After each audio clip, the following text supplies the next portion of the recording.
lifeless body is found at the bottom of her basement stairs. We could see the wound marks in her shirt and the blood on her, and we knew that it wasn't natural causes.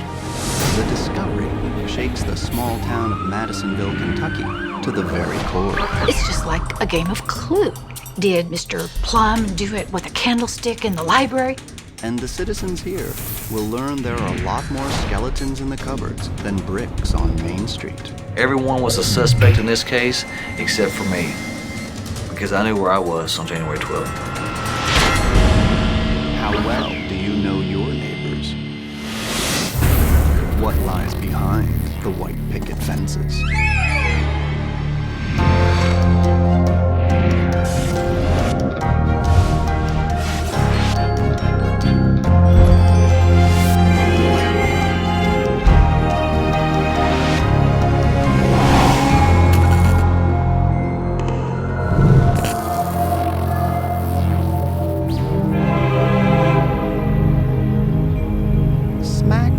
In the middle of Kentucky's coal country is a lump of a town called Madisonville. According to the townsfolk, it's the best town on earth. The town motto is best town on earth, and I think most of the people who live here really believe that. You meet people on the street and you smile at them and they're not suspicious at all when you do that. It's just a very good place to live. There's even a song. Well, I said before and I'll say it again, take it for what it's worth. Madisonville, Kentucky is the best town on earth. Madisonville, Kentucky is an idyllic town. It's just your small town Americana, similar in a lot of ways to Mayberry on the Andy Griffith Show. And like Mayberry, the town of Madisonville has its fair share of characters, most notably local businesswoman Anne Branson. Everybody knew Anne. She was so glamorous. Hair just perfect, makeup just perfect, and always that little touch of glamour that seemed bigger than life. Anne, I called her Anna Mae, was my aunt. She was my mother's older sister. I called her every Saturday morning, just as I called my own mother every Saturday morning. And she kept me abreast of what was going on in her life. The plucky 85-year-old isn't your typical old-timer. Anna Mae was a very flamboyant person. She enjoyed life to the fullest, but she did not look 85 and certainly did not act 85 years old. Oh, the stories she could tell. Anne grew up fairly wealthy. Her father owned a coal mine, but when she fell in love with a farm boy, they started from scratch. And they worked hard, and everything that they had, they earned. Anna Mae was a Rosie the Riveter working on P-47 fighter planes. And then after the war, they built their house, and a few years later opened the Dairy Queen in 1950. Where Anne and her husband amassed a small fortune. The Dairy Queen was the place where kids hung out. They would circle the Queen. We would circle to see who all was out there, and we had to see who was out there buying something. After selling the Queen, Anne's husband retired. Anne was looking for something to do. She already had a little bit of rental property. So she began to focus on real estate. And she had quite a knack for it.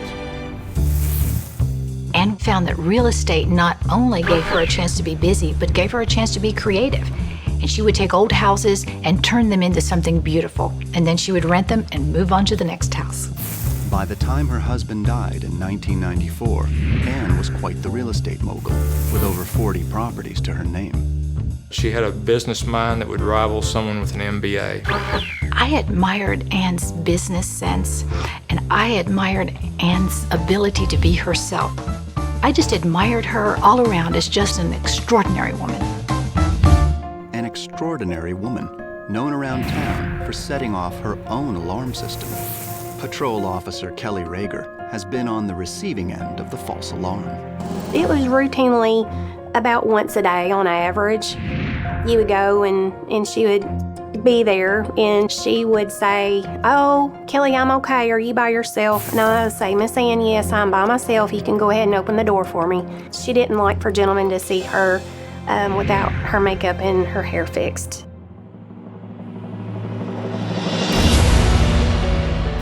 Sunday, January 12, 2003, is no different from any other night on North Main Street. Ann Branson attends the 6 p.m. service at the First Baptist Church. After the service, she says her goodbyes. It's a short walk home, where Ann settles in for the night. She would turn off the security system. She would immediately turn it back on. She would take off her shoes. Then she would take off her wig. And then she would be ready to do whatever she wanted.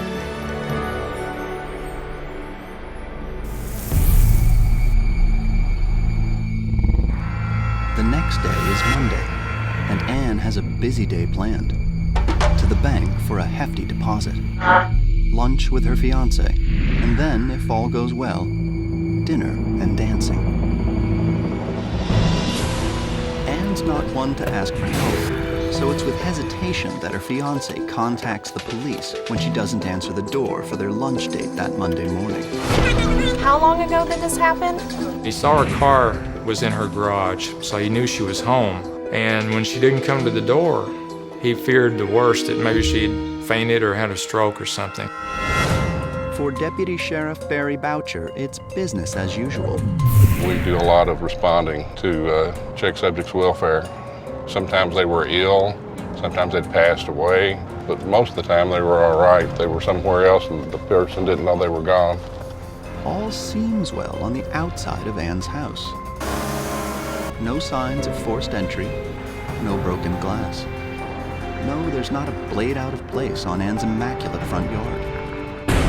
But if Ann had simply decided to stand her fiancé up, why is her car still parked in the garage? There wasn't any reason at that point that I could see to force entrance into the residence. And we called first one of Miss Branson's brothers, and that's how we gained entry to the residence.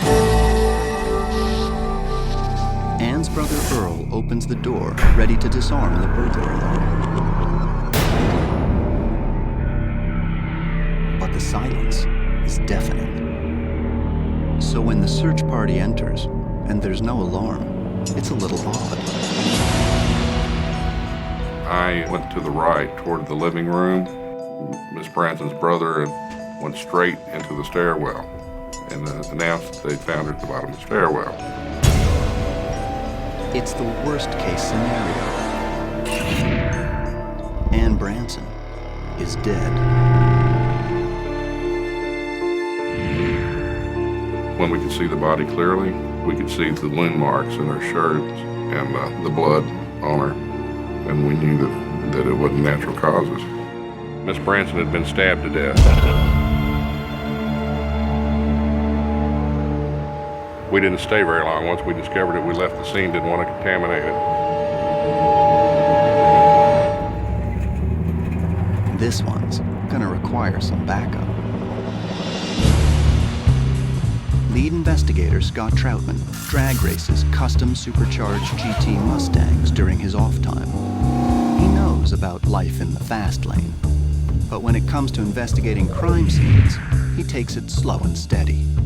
It was suspected that the perpetrator had cleaned up the scene. He had bagged up, we believe, his clothes, the murder weapon, and some other things that he might have used to clean himself up with. We were not able to locate any other forensic evidence as far as DNA evidence and stuff. The murder weapon and a clear motive seem to be missing. And when you look at the crime scene, the house is not ransacked, jewelry is not stolen, purse is still sitting there hanging on the back of the chair right by the door. When you take all those things into consideration, it suggests that, this was not a robbery. There was another motive involved. Between the severe bludgeoning and repeated stabbing, Troutman knows a crime of passion when he sees one. Whoever did this was emotionally attached to her. If you could have swabbed all of Anna Mae Branson and everything around her and gotten a DNA sample from every particle in and around her body, I'm sure we would have found tears from the perpetrator. He lost control probably to the point that he was crying and couldn't stop.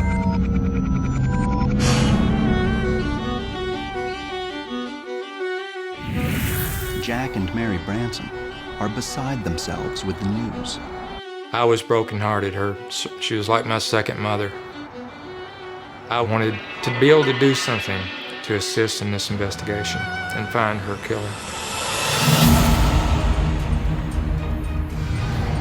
3 days after the murder, hundreds of mourners show up at Ann Branson's funeral. Everyone who walked into that funeral home to me became a suspect. I just kept looking at everyone and thinking, could this person have done it? And no matter how much they seemed sad or if they had a lot of emotion, I just was sure they were faking. Real life in Madisonville suddenly becomes like a murder mystery plot. Did, Mr. Plum do it with a candlestick in the library? Everyone was a suspect in this case, except for me, because I knew where I was on January 12th. As mourners gather to pay their last respects to one of Madisonville, Kentucky's founding mothers, Ann Branson's nephew, Jack, can't help but wonder who killed her. From the day after Ann's murder, Jack began to piece the puzzle of the murder together. And Jack's not the only one. I was totally shocked by the brutality of the murder.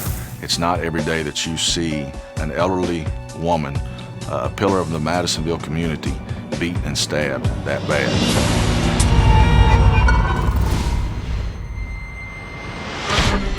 Kentucky State Police Trooper Ben Walcott approaches his work like he approaches his golf game. There are some similarities, in my opinion, between the two because you don't rush to judgment. You commit to a shot or you commit to a theory in your investigations and you follow that out to the best of your knowledge. Madisonville police reach out to Walcott to assist with Ann's homicide. With our criminal lab, in my experience, it wasn't about the Madisonville Police Department versus the Kentucky State Police. This was a team of dedicated detectives from different agencies trying to solve this case. At autopsy, the medical examiner counts over 90 stab wounds. There's a tremendous amount of overkill to this body.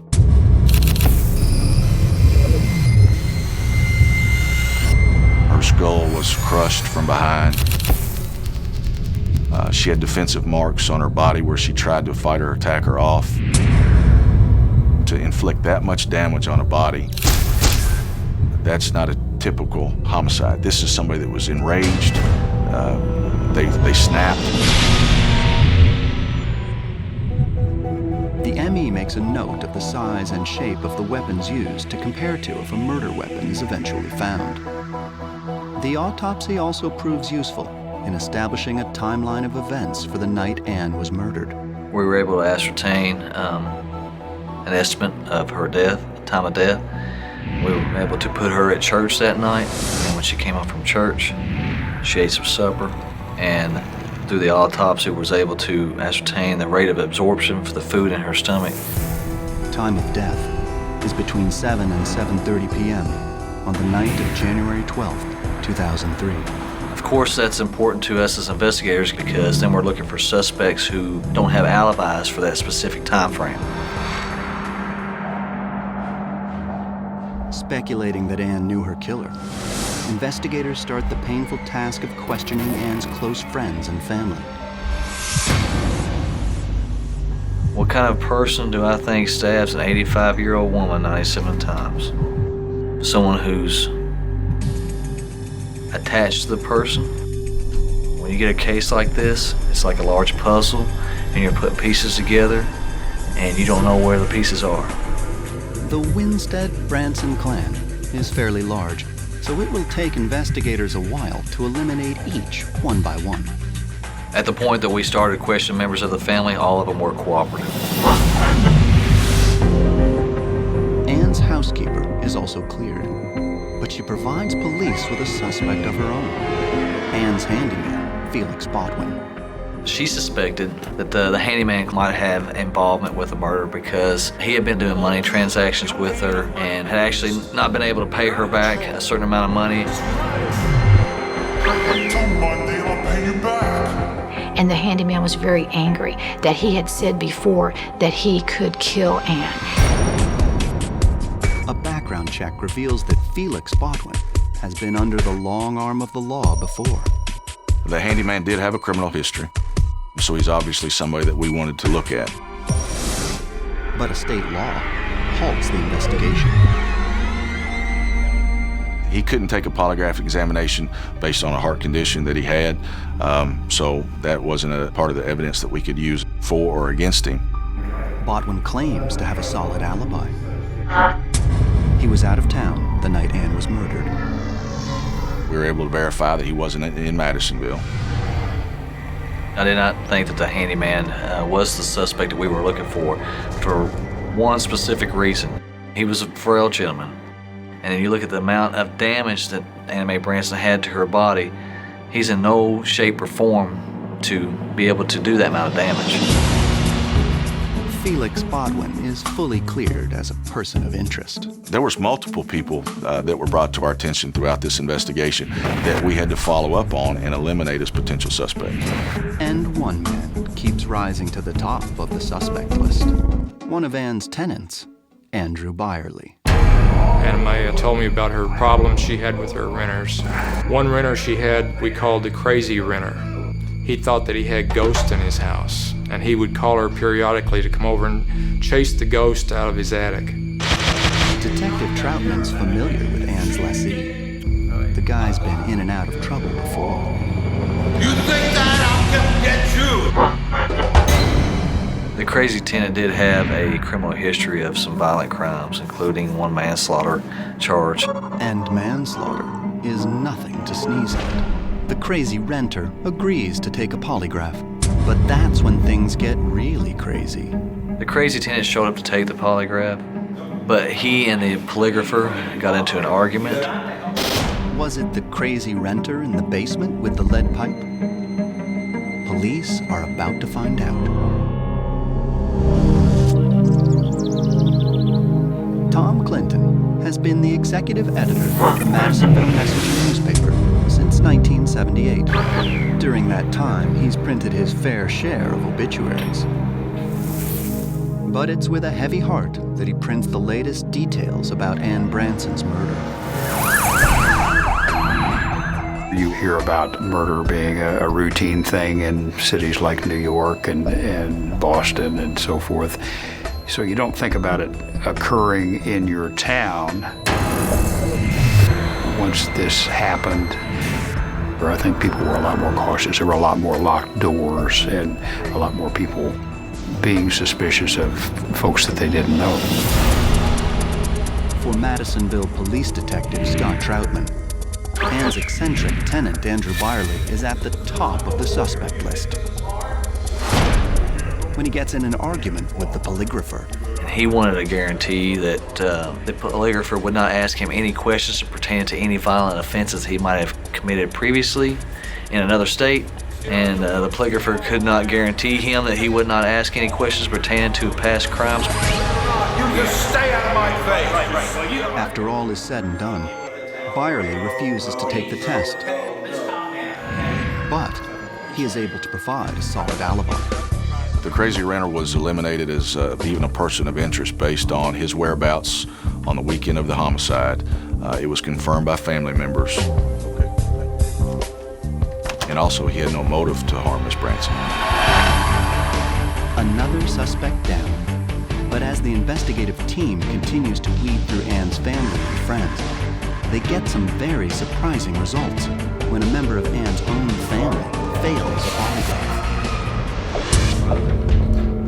As the investigation progressed, we were led away from the crazy tenant, and Russell Winstead became a stronger suspect. Russell Winstead is Ann Branson's nephew. Russell is Earl Winstead's son. Earl Winstead was my mother's brother and Anna Mae's brother as well. The same brother who found Ann's battered body at the bottom of her basement stairs. Mary and I had hired two investigators to investigate my aunt's murder. And they said, "Do you know Russell Winstead?"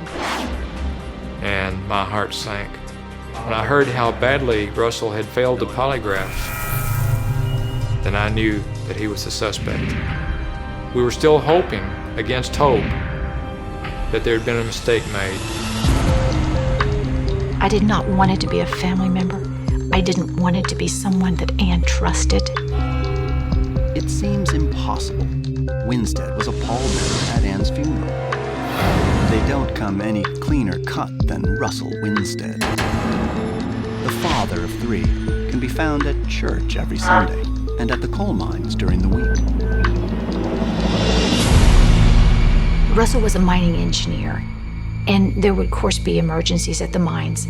And people at work said that if there was an emergency, Russell Winstead would be the calm and cool, collected person. It doesn't bode well for Russell. The polygraphs aren't always 100%. And Russell has an alibi. On the night Ann Branson was murdered, Russell attended the 6 p.m. Sunday service, ran a quick errand, and was home for dinner by 7:30 p.m. Since the murder happened sometime between 7 and 7:30 p.m., there was not enough time for him to stab Ann over 90 times, clean up, and return home by 7:30. His wife can back him up. The first time we interviewed Russell's wife, her story was exactly like Russell's. Russell maintains his innocence. He agrees to take a second, private polygraph to clear his good name once and for all. Cousin Jack Branson sets it up. I was more than happy for our investigators to do it, out of hope against hope that Russell might be cleared. Plus, we wanted to know who the real killer was. And Russell's father, Earl, has always suspected foul play. Earl Winstead, my uncle, was accusing the police here in Kentucky of badgering Russell prior to his polygraph, getting him all upset, and then giving him the polygraph. Russell himself is unfazed by the allegations. Earl said, Russell will take a polygraph if your investigators will do it. Russell rolls the dice again. The polygraphers that we hired treated him with kid gloves during this polygraph. They did not even use Anna Mae's name in their questions to Russell. They did everything they could to make it gentle for Russell. And he failed it off the charts. It's a low blow to the family. Once Russell failed those polygraphs that badly, we just, we knew in our hearts that Russell did it. And so did the cops. But why would Russell kill his beloved aunt? What was his motive? Apparently, Russell Winstead has always been a bit of an adrenaline junkie. When Russell was a young adult, he tried his hand at being a NASCAR race driver. Actually went to a driving school. I don't think Russell ever was very successful at it, and he finally gave that up and went on to other things that would help his adrenaline flow. Like gambling. I think Russell Winstead wanted to be wealthy, wanted to live the high life, and that's I think why Russell Winstead got into gambling eventually. He felt that he was somebody that could make a name for himself. And make a name for himself he will. As a high roller with a gambling problem that's reeling out of control. Russell's friend came forward, and he shared with us that Russell had confided in him about his gambling debt. He had to pay his aunt back by Monday, the 13th. And he didn't know how he was going to get his hands on it yet. And he went to the casinos that weekend, and he had lost everything. Did Russell Winstead lose enough money to commit cold-blooded murder? Or are investigators taking a gamble of their own?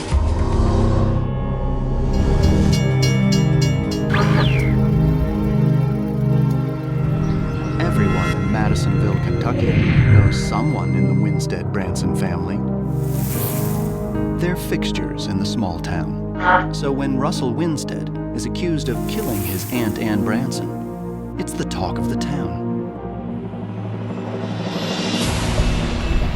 When I was at the grocery store, I heard two older ladies talking in loud voices about Anna Mae's murder.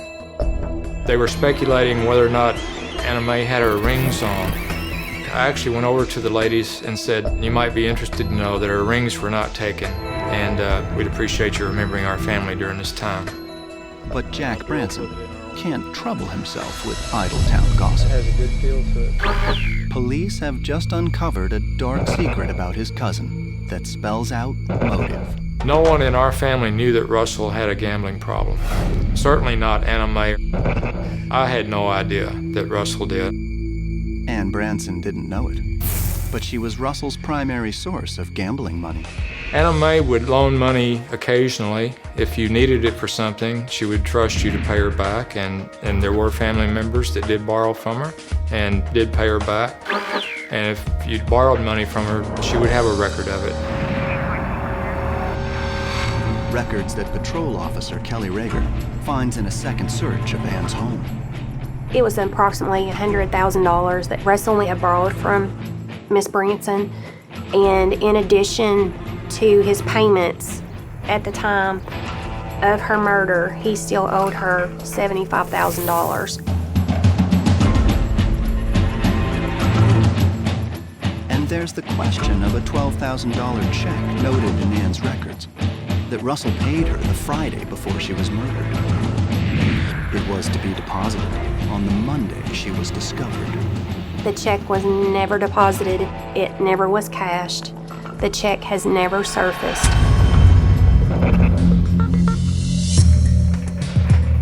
Techs from the Kentucky State Crime Lab search Winstead's house looking for any traces of blood or forensic evidence that will link Russell directly to the crime scene. I was optimistic when we arrived at the home and located several clothing items, several pairs of shoes, several pairs of boots, and there were some knives, edged weapons that we recovered. But I wasn't overly optimistic because by now, investigators and myself had determined that Russell, he was smart. Nothing police confiscate ties him back to Ann Branson's house. Next, they search Winstead's vehicle. We didn't locate any items pertinent to this investigation in his truck, but his truck had been detailed. He had paid particular attention to his driver's seat and to the armrest, the driver's side armrest on his door panel. How does a guy who works in the coal mines have a truck that doesn't have a speck of dirt, not a dirty steering wheel, not a dirty armrest, completely spotless clean? Police appear to have hit a dead end. But then, an interesting turn of events turns the case against Russell around. It all starts when he and his wife separate. She filed for an emergency protective order, and Russell was ordered to vacate the home. Later that evening, we catch Russell's truck going back to the residence. Officers stop it and find out it's the fiancée to Russell's niece. We talked to him, and he says that Russell instructed him to go back to the house and get some things. One of those things was a knife hidden between the mattress and box spring in Russell's bed. We knew a knife was what killed Ann Branson. And why, at 1:30 in the morning, does a knife need to be retrieved from underneath a mattress in your home by a family friend? Is it the break investigators have been looking for? We took the knife to our medical examiner, who did multiple measurements on the length of the knife, the width of the knife, the depth of the knife, and several of those measurements added up were consistent with the injuries to Miss Branson. But there is no evidence on the knife linking it to the Branson crime. It was the conclusion of the lab personnel that the knife had been thoroughly cleaned and most likely had been cleaned in bleach, which would eliminate any kind of blood evidence. There may not be blood on the knife, but the chips are starting to stack up against Russell Winstead. Commonwealth attorney David Massimore coaches his son's Little League team. And as any good coach can attest, the road to a grand slam is paved with singles. Massimore has been keeping a close eye on the investigation, and Russell is batting 1,000 these days. At some point in time, Russell and his wife separated. About a week or so later, her lawyer called me and indicated that he wanted to talk to me because his client had not been truthful in her interview. The interview, when she established Russell's alibi the night Ann was murdered. And she said that Russell had dropped the children off, that he had not come right home as she had been told to say, and a lot of time had passed. So there was enough time for Russell to kill Ann and clean up before coming home. When you superimpose the timelines and you superimpose the evidence that was collected about Russell Winstead's extreme financial hardship, it became apparent that this was a planned event. Russell Winstead had the means, the motive, and the opportunity to kill, and that he did so. On July 15th, 2003, 6 months after Ann's murder, Russell is charged with 1 count of murder and 1 count of robbery for stealing the $12,000 check he gave Ann. But when investigators go to arrest him, he has disappeared. When I learned that Russell Winstead had fled the jurisdiction, I was stunned. Because Russell had family here, he had a job here, he had everything to lose by fleeing. Unfortunately for investigators, Russell didn't see it that way. We discovered that Russell Winstead had fled the United States and left on a one-way flight to Costa Rica. Costa Rica is a smart choice for a man wanted for murder. He knew that Costa Rica is a Catholic country, and he knew that Costa Rica does not recognize the death penalty. Therefore, he knew that his chances of us getting him back and having to waive the death penalty was a big hurdle. But it's a start, and an unsuspecting accomplice will finish it. During the course of the investigation, we obtained information that Russell's father, Earl Winstead, was wiring money to him in Costa Rica. Money which Earl had inherited when his sister Ann Branson was murdered. It sickened me to know that the victim's money was being sent to aid the person who actually committed the murder. So the team sets up a sting operation to catch Earl in the act. After approximately 8 to 10 transactions that we had monitored and carried out ourselves, I obtained a search warrant and arrest warrant for Earl Winstead. Russell's father is arrested on 7 counts of conspiracy and hindering an investigation when he is caught wiring the money to San Jose. Earl Winstead, to my knowledge, had never been arrested prior to October 2003. Earl's arrest cuts off Russell's main source of funds and helps determine his general location in Costa Rica, its capital city.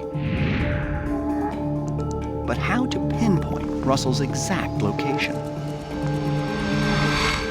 In February of 2005, 2 years after Ann's death, investigators get a break when the murder case is presented on TV. We knew Russell Winstead was responsible. And America's Most Wanted is a vital tool to help us do exactly what we needed to do, catch a fugitive. Within hours, authorities receive information that Russell Winstead is a high roller at the Horseshoe Casino in downtown San Jose. We later obtained the surveillance video footage from the casino, positively identified Russell as being in the casino that night. And then on May 3rd, he was arrested walking out of the casino by the Costa Rican authorities. Madisonville PD, Kentucky State Police, and the prosecutor's office exhaust all of their resources trying to extradite Russell Winstead from Costa Rica for the next year. The extradition process would take time. It would have to be handled through the U.S. Secretary of State's office and through those proceedings. In February of 2006, Russell is extradited back to Madisonville to stand trial. Every time that we came to Kentucky, Jack would go by her grave and he'd say, "We're gonna get him." And the day that he was caught, Jack had just walked by her grave and said, "We're gonna get him." and he was walking away. And Ben Walcott called and said, "Jack, we got him." And Jack went back, put his hand on Ann's grave, and said, "We got him." And just when Massimore is ready to close the file on Russell Winstead once and for all, The only way I could get any peace of mind is by coming clean and to admit my guilt of killing Ann Branson in 2003 and Billy Cochran in 2005. a surprise confession turns the case on its ear. After all this time, do investigators have the wrong man? Madisonville, Kentucky investigators are stunned when a convict named Fred Roulette confesses to the murder of Ann Branson. The only way I could get any peace of mind is by coming clean and to admit my guilt of killing Ann Branson in 2003 and Billy Cochran in 2005. Roulette is a career criminal, awaiting trial for a similar crime. We heard that there was a murder in a town close by, a stabbing of an elderly woman. Little towns like this, you don't have too many elderly women stabbed, but we never thought it was the same person. The problem is, investigators are only weeks away from trying Ann's nephew, Russell Winstead, for the murder. Once Roulette's statement surfaced that he was involved in the murder, we immediately sent investigators out there to find out what had happened. Roulette describes the events of that night in gruesome detail. The interesting thing is that Roulette was able to relate specific facts that only the killer could have known. But Massimore isn't buying it. The first thing that we did once we learned that he was offering this information was to contact Roulette's attorney and let him know that his client would be facing the death penalty if he confessed to this crime. Roulette retracts his confession. It dawned on him that he was, in effect, confessing to a murder where he could receive death, and that caused him to change his mind. And just to be sure, Massimore checks out Roulette's alibi. He was not in Kentucky when the Branson murder occurred and could not have been involved in her murder. But why would an innocent man confess to a crime he didn't commit? As coincidence would have it, Fred Roulette had a cellmate in his Hopkins County cell. Fred Roulette was incarcerated in the same jail pod with Russell Winstead. And Russell Winstead would do anything to beat his own murder rap. Russell approached him and he said, "If you'll confess to both crimes, I will take care of you. You will get money for your children, and you will get money put in your account in prison."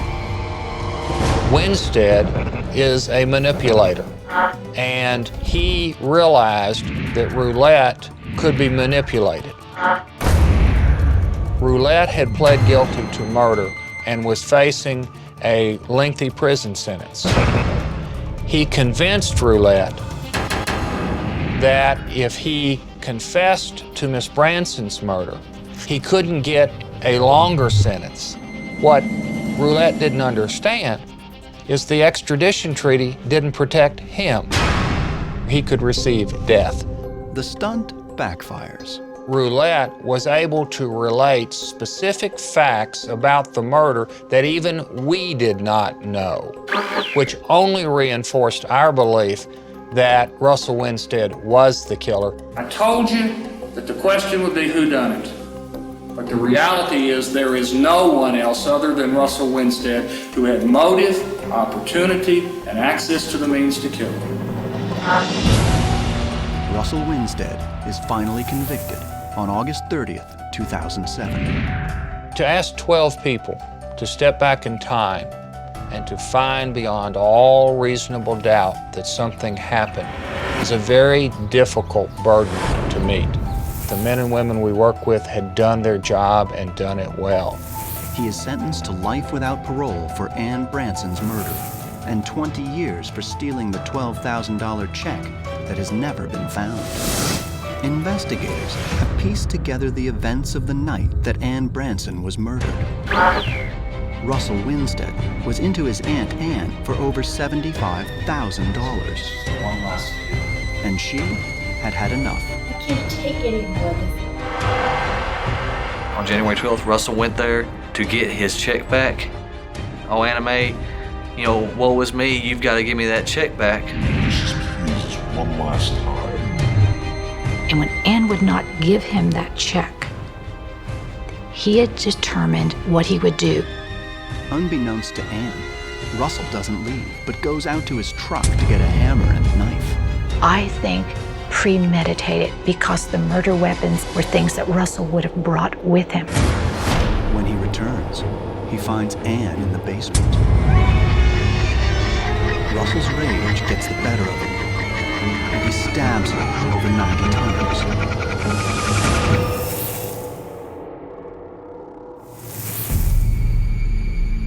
If she had taken the check to the bank on Monday morning, that $12,000 check would have bounced.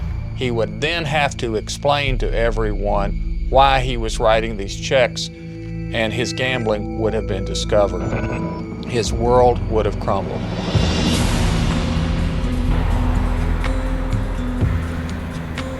He came back later that night to clean the crime scene. We have an independent witness who puts Mr. Winstead back at Miss Branson's home approximately midnight that night. Russell Winstead took the ultimate gamble and lost. With the mystery solved, Madisonville, Kentucky can return to being the best town on earth. And with it, Mary Branson can live knowing that her beloved aunt's killer was finally brought to justice. Everybody in that town had been watching the trial. It had been front page news because that town would not stop loving and caring about Ann. The Branson case is one that investigators will never forget. Somebody comes into my hometown and takes out one of Madisonville's best people. It's personal because you don't do that in Madisonville, Kentucky. My immediate reaction was about time. I'm glad that we finally got him. Of course, we sometimes have homicides in this county, but majority of the time it's a domestic violence or a drug deal gone bad. But that one was just a flat-out murder. But for Jack, knowing that the killer was a family member will always be a hard pill to swallow.